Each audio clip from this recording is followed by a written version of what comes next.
We now know around every human heart there's a field of energy. Now this is a field that we can measure with conventional equipment. You can go to the hardware store and build your own detector if you know what you're looking for. So this energy, it's not the prana, it's not the aura, it's not the chakra. It may be related to the prana and the aura and the chakra, but it is an electromagnetic field of energy shaped like a donut. It's called the tube torus, and it extends between 5 and 8 feet from every human heart around us. When I asked the researchers who were working with these fields, and I know that these fields are very powerful, and I said, why would they only extend to 5 to 8 feet? And the researchers said, Greg, it's a good question. They said the 5 to the 8 feet, that is the limitation of the equipment doing the measuring. They said in all probability, the field that extends around every human heart is probably an infinite field on the quantum level, an infinite field from our hearts extending into creation. And that means that what we create in that heart field is broadcast and in some ways influences the world around us.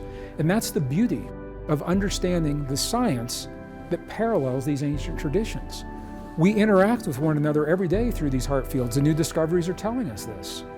The new discoveries are telling us a lot about not only our everyday lives, but our past.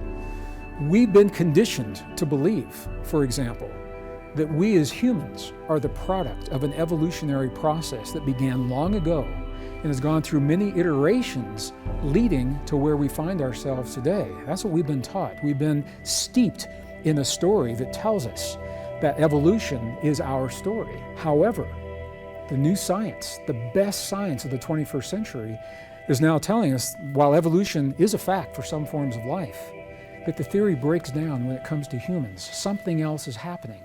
So all of these discoveries that I am sharing with you right now, they're all examples of where new discoveries are, in fact, changing the story of the way we answer the question, who am I? We know that we are connected and not separate. We know that we are energetic beings and that we influence the world around us through that energy. So what I'd like to do right now is zero in on one place in this conversation, to zero in on one of these places where we're taught to think about our past in a way that no longer works, and that is with civilization itself. When I was in school back in the 60s and 70s, I think many of you, when you were in school, or if you have young people in school today, we have been taught, we've been steeped in the belief that civilization began about 5,000, maybe 5,500 years ago with ancient Sumeria.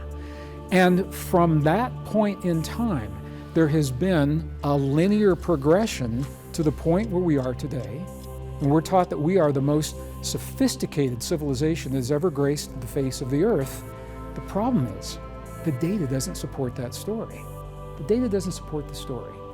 So what you're seeing on the screen right now is you're seeing an image of the line of history, the timeline of history that was being used when I was in school. And I asked my history professor, I said, what happened to the left of Sumeria?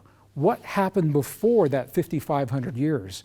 And I remember my professor said to me something very powerful. It triggered something within me. He said, don't worry about anything to the left. He said, that's not important. He said, history began, civilization began 5,000 years ago. And I said, what? I said, you mean we don't know what happened before that? I said, that's the place for me. That's where I want to be. That's where I want to look.